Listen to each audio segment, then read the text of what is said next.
अस्सलामुअलैकुम स्टूडेंट्स, कैसे हैं आप सब। मेरा नाम है बिस्मा असगर। आप और मैं अभी तक मिलकर पढ़ रहे थे सॉल्ट्स के बारे में, और सॉल्ट्स के बारे में इतनी बातें की और अभी तक हमने क्वेश्चनिंग नहीं की। ऐसा तो फिर पॉसिबल नहीं है। जब भी हम कोई नया कॉन्सेप्ट देखेंगे तो हम उसके बारे में क्वेश्चन ज़रूर डिस्कस करेंगे। आज हमारे पास टेस्ट योरसेल्फ जो हमारी बुक में क्वेश्चंस गिवन है उसी के देखने हमने उन्हीं को हमने आपस में डिस्कस करना है और देखना है कि आखिर हमें कॉन्सेप्ट कितने याद हैं। आए चलते हैं उसके लिए लेक्चर की तरफ। Chapter 2 lecture 2.49। तो जी स्टूडेंट्स, आज हम क्योंकि कुछ क्वेश्चनिंग करने लगे, हमने पहले ही डिसाइड कर लिया कि जब भी हम कुछ अच्छे से कॉन्सेप्ट्स पढ़ेंगे और अच्छी सी चीज़ें नई नई याद करेंगे तो हम उस पर क्वेश्चनिंग लाजमी करेंगे। क्यों? क्योंकि उन क्वेश्चनिंग से क्या होता है कि फिर हमारे कॉन्सेप्ट्स क्लियर हो जाते हैं। उन क्वेश्चंस के जब हम आंसर्स देते हैं हमें ये भी पता लग जाता है कि पेपर में क्वेश्चंस किस तरह से पूछे जाते हैं। तो आइए आज उन्हीं क्वेश्चंस को डिस्कस करेंगे, और उन क्वेश्चंस को डिस्कस करते हुए हमारी बुक की जो टेस्ट योरसेल्फ 10.5 है उसको डिस्कस करेंगे। क्वेश्चंस आपके सामने नहीं लिखे आ रहे, लेकिन आप लोगों की बुक में लिखे हैं, वहाँ से आप लोगों ने रेफरेंस लेना है। मैं क्वेश्चन बोलूँगी और साथ साथ आपको आंसर बताऊँगी। एज़ यूजुअल यही हमारा प्रोसीजर है, उसी को आज हम रिपीट करने लगे हैं। सबसे पहला क्वेश्चन है name the types of salts. Important question है, पेपर में भी आ जाता है। आपसे पूछा जा सकता है कि टाइप्स ऑफ सॉल्ट्स क्या हैं, पेपर में लाजमी पूछा जाता है। तो आपने याद रख लेना है हमारे पास 6 टाइप्स हैं सॉल्ट्स की। सबसे पहले होगा नॉर्मल और न्यूट्रल सॉल्ट्स। वो पॉइंट्स में लिख रही हूँ जो आपने पेपर में लाजमी लिखने हैं। अगर आपसे सिर्फ इतना कहा गया है name the types of salt या नेम एनीथिंग, नेम का मतलब है सिर्फ नाम लिखना है, डिटेल मत लिखें, डिटेल में जाने की ज़रूरत नहीं होती। फिर है हमारे पास acidic salts, then we have basic salts. Basic salts के बाद हैं हमारे पास, आपको समझ आ रही होगी, मिक्स्ड सॉल्ट्स हैं जिसमें एसिडिक और बेसिक दोनों होंगे। साथ ही साथ हैं हमारे पास डबल सॉल्ट्स, और डबल सॉल्ट्स के अलावा हैं हमारे पास कॉम्प्लेक्स सॉल्ट्स जिसमें हम बात करते हैं कॉम्प्लेक्स पॉजिटिव नेगेटिव चार्जेस की। ठीक है, ये हैं 6 सॉल्ट्स की टाइप्स, ये पूछी जाती हैं पेपर में। 2 तरह से क्वेश्चन आते हैं। If you are asked to name them तो आपने सिर्फ उनका नाम लिखना है और कुछ नहीं करना, कोई आपको एक्सप्लेनेशन देने की ज़रूरत नहीं है। थोड़ा सा अगर आप बस इतना लिख दें, नॉर्मल और neutral salts are neutral, acidic have acidic properties, basic have basic, then mixed salts have acidic and basic radicals both present in them. Double salts हमारे पास ये होते हैं, 2 normal salts are combined together, and then we have complex salts where we are talking about cations and anions which are complex in nature. बस इतनी आपने detail लिखनी, इससे ज़्यादा डिटेल की आपको पेपर में ज़रूरत नहीं। अगर सिर्फ ये कहा गया नेम, अगर कहा गया name and define the salts, तो डिफाइन का मतलब है कि फिर इनकी मजीद डेफिनेशंस भी लिखें और फिर हर सॉल्ट की अलग-अलग एक एग्जांपल भी लिखें, जिस तरह हम ऑलरेडी इसको डिस्कस कर चुके हैं। ठीक है, ये हो गया हमारे पास पहला क्वेश्चन। अब चलते हैं दूसरे क्वेश्चन की तरफ। दूसरा क्वेश्चन है H3PO4। साथ साथ हम यहाँ पे लिख भी लेते हैं कि ये हमसे क्या पूछना चाह रहे हैं। H3PO4 फॉस्फोरिक एसिड आप सबको याद होगा, इज़ अ वीक एसिड। ठीक है, उन्होंने हमें बता दिया कि ये वीक एसिड है। एसिड वीक होता है या स्ट्रॉन्ग, इसकी बात हमें कैसे पता लगती है? उसके डिसोसिएशन से। अगर तो वो अपने कंप्लीटली आइंस में डिसोसिएट कर जाती है सारी की सारी कॉन्सेंट्रेशन, तो इसका मतलब स्ट्रॉन्ग एसिड है। अगर वो कह रहे हैं कि वीक एसिड, इसका मतलब ये कंप्लीटली डिसोसिएट नहीं करता। Next is but it's salt, sodium phosphate with strong base sodium hydroxide is neutral. ठीक है, सोडियम हाइड्रोक्साइड स्ट्रॉन्ग बेस है, हम सबको पता है ये स्ट्रॉन्ग बेस है, और एसिड उन्होंने कहा है कि वीक है। सोडियम फॉस्फेट है जो आपके पास यहाँ पे सॉल्ट बन रहा है। So explain it, why is it happening. ये मैंने क्वेश्चन खुद ही कंप्लीट किया। एक्सप्लेन इट उन्होंने कहा है कि आपके पास एसिड वीक है, आपके पास बेस स्ट्रॉन्ग है, तो सोडियम सॉल्ट न्यूट्रल किस तरह से है। ठीक है, ये जो सोडियम फॉस्फेट का सॉल्ट है। स्टूडेंट्स, आपने याद रखना है कि एसिड और बेस की स्ट्रेंथ मैटर नहीं करती सॉल्ट फॉर्मेशन में। इस बात से कोई फर्क नहीं पड़ता कि एसिड स्ट्रॉन्ग है या वीक है, या आपकी बेस स्ट्रॉन्ग है या वीक है। द इम्पॉर्टेंट थिंग इज कि आपके पास जो सॉल्ट फॉर्मेशन होगी वो हमेशा न्यूट्रल होगी। क्यों? क्योंकि आपके पॉजिटिव चार्जेस आपके नेगेटिव चार्जेस को न्यूट्रलाइज कर देंगे। न्यूट्रलाइज नेगेटिव चार्जेस, ये बात आपने याद रखनी है। तो इससे फर्क नहीं पड़ता कि आपका एसिड स्ट्रॉन्ग है या वीक है। फॉस्फोरिक एसिड वीक है but it doesn't matter, sodium hydroxide strong है बट इट डजेंट मैटर। आपके पास जो सॉल्ट है वो न्यूट्रल होता है। क्यों? क्योंकि उसमें चार्जेस न्यूट्रलाइज हो जाते हैं, चार्जेस इक्वल होते हैं एक दूसरे के। इस वजह से जो सॉल्ट फॉर्मेशन होती है उसकी जब भी हमने बात करनी है, हमने यही कहना है, it doesn't matter if are acid is strong और वीक और आर बेस इज स्ट्रॉन्ग और weak. What matters is that in the final salt formation, positive charges neutralize the negative charges and the resultant compound formed is a neutral compound which is a salt. सीधी सी बात है, कोई आपने इधर उधर की बातें इसके अंदर नहीं करनी और इस तरह से आपका ये क्वेश्चन भी हो जाता है कंप्लीट। चलते हैं थर्ड क्वेश्चन की तरफ। थर्ड क्वेश्चन में हमसे पूछा गया है, how does the basic salt turn into a normal salt, explain with an example. सबसे पहले तो देखते हैं कि बेसिक सॉल्ट होता क्या है। स्टूडेंट्स, बेसिक सॉल्ट कोई ऐसी चीज़ होगी कि जिस ऐसा सॉल्ट होगा बल्कि जिसके अंदर हाइड्रोक्साइड आइन्स अभी भी मौजूद हैं, निकले नहीं हैं सारे हाइड्रोक्साइड आइन।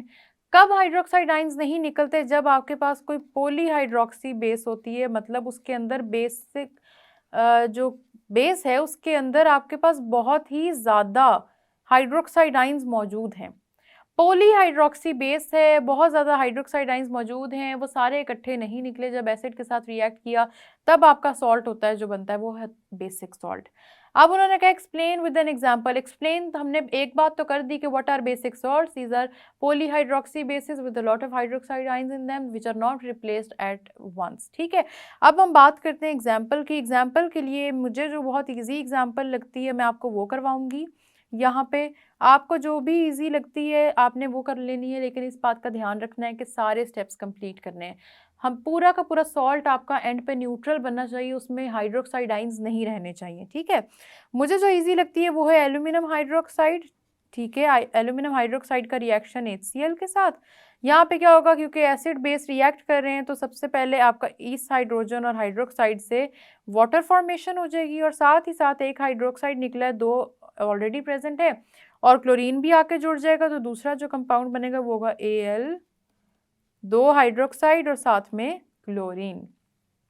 आगे चलते हैं, इसी को सेकंड स्टेप में लेके जाना है। यही हमारा फर्स्ट स्टेप था। अब हमारा अगला स्टेप क्या होगा, ये जो प्रोडक्ट साइड पे कंपाउंड बने इसको ले आए रिएक्टेंट साइड पे। रिएक्टेंट साइड पे आप ले आएंगे और अभी भी ये आपकी बेस के तौर पे एक्ट करेगा। मतलब क्या कि ये ब्लू रेड लिटमस को ब्लू में कन्वर्ट करेगा, तो इसका मतलब है अभी भी आप इसको मज़ीद एक एसिड के साथ रिएक्ट करवा सकते हैं। रिएक्ट करवाएंगे हम और यहाँ पे हमारे पास एक और हाइड्रोक्साइड डिस्प्लेस होगा, हाइड्रोजन के साथ मिलेगा और वाटर बन जाएगा। साथ ही साथ हमारे पास स्टूडेंट्स यहाँ पे जो कंपाउंड बनेगा, क्योंकि एक हाइड्रोक्साइड निकल चुका है तो ये है आपका दूसरा कंपाउंड। ठीक है, स्टेप्स बहुत इंपॉर्टेंट है, पूरी तरह स्टेप्स लिखने हैं आप लोगों ने बेसिक सॉल्ट्स के। पूरी तरह हाइड्रोक्साइड आयन रिमूव करना है, इसी तरह हाइड्रोजन को भी रिमूव करना है जब एसिडिक की बात है। अभी तो हम बेसिक सॉल्ट्स की बात कर रहे हैं ना। अगर आपके क्वेश्चन में एसिडिक सॉल्ट्स की बात आती है तो आपने सारे के सारे एसिड्स भी, एसिड के हाइड्रोजन भी लाजमी रिमूव करना है, ये बात याद रखनी है। अब जो आपका प्रोडक्ट था इधर, ये आपका बन जाएगा थर्ड स्टेप में रिएक्टेंट। अभी भी ये बेस है क्योंकि इसके अंदर हाइड्रोक्साइड मौजूद है, इसकी वजह से ये रेड लिटमस को ब्लू में कन्वर्ट कर सकता है। तो हम इसको रिएक्ट करवाएंगे एसिड के साथ और फिर क्या होगा, ये हाइड्रोक्साइड और ये हाइड्रोजन मिलकर बना देंगे वाटर, और जो रिजल्टेंट चीज़ थी उसमें से एक हाइड्रोक्साइड रह गया था वो भी निकल जाएगा। तो आपके पास एल्यूमिनियम क्लोराइड, आपका फाइनल कंपाउंड, फाइनल सॉल्ट बन जाएगा जो है न्यूट्रल। उसके अंदर अब कोई बेस की प्रॉपर्टी मौजूद नहीं है। तो बेसिक सॉल्ट्स की जब बात की, सबसे पहले लिखें डेफिनेशन, डेफिनेशन के बाद लिखें एग्जाम्पल, लाजमी लिखें एग्जाम्पल, एग्जाम्पल में सॉल्व करें, स्टेप बाय स्टेप सॉल्व करें।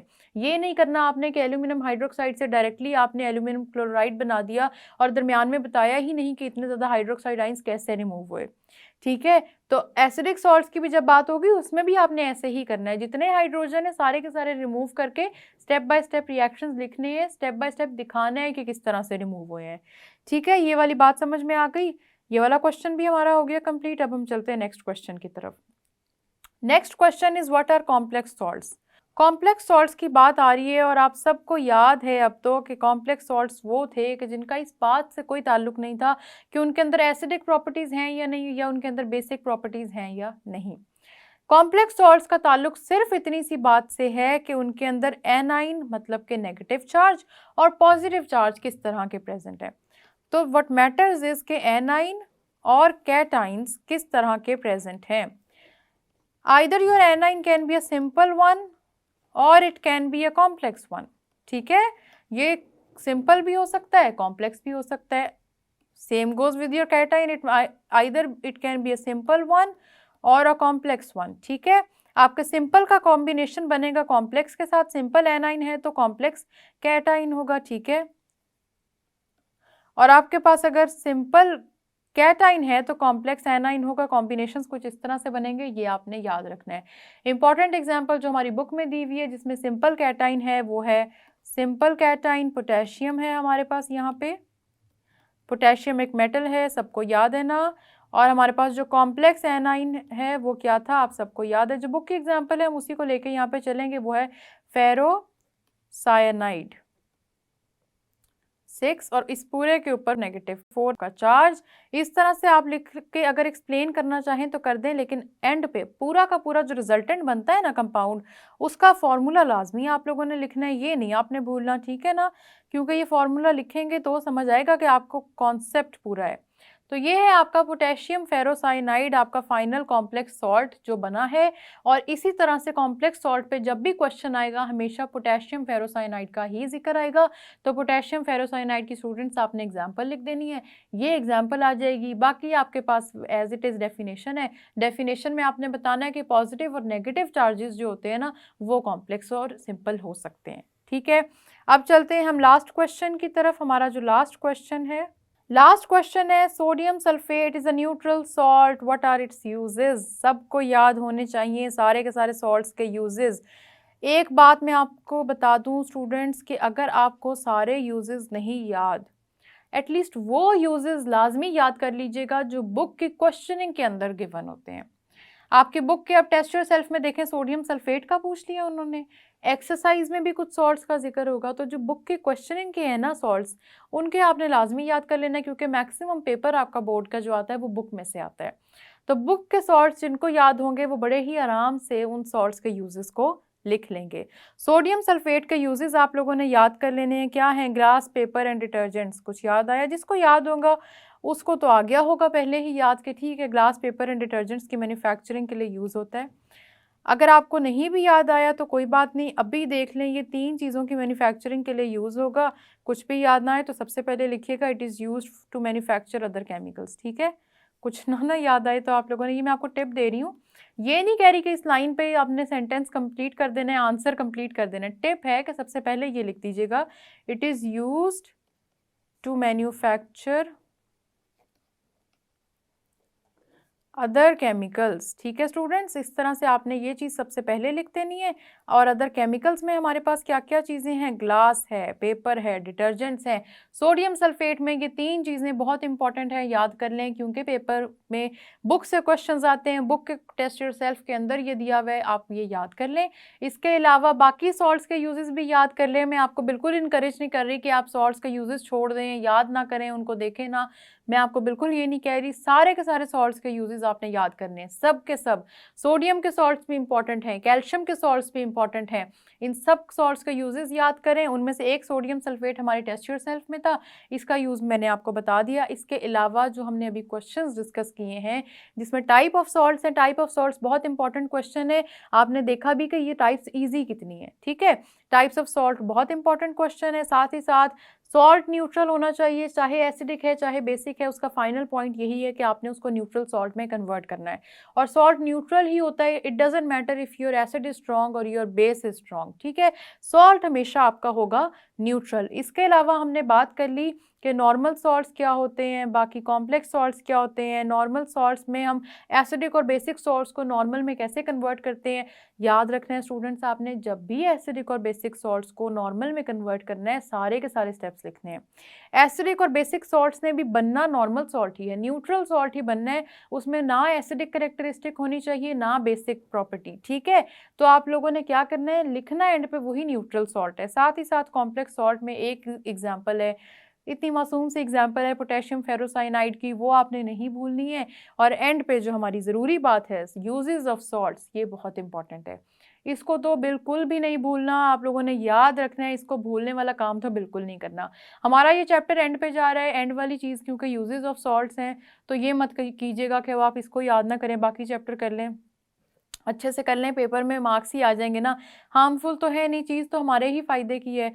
तो याद करना आपने नहीं भूलना, इनको याद करें, इन क्वेश्चंस को रिवाइज़ करें और देखें कि आपको क्या किसी क्वेश्चन का आंसर सही आता था या नहीं। कोई ऐसा भी आंसर हो सकता है जो आपको ना आता हो, दोबारा प्रैक्टिस करें। जितनी प्रैक्टिस करेंगे केमिस्ट्री की, मैथ्स की तरह, उतना आपको बेहतर समझ आएगा। ठीक है? देख लिए ना, क्वेश्चन मुश्किल नहीं थे, ईज़ी थे, वही बातें थी जिनको थोड़ा-सा उन्होंने घुमा-फिरा के पूछा होता है।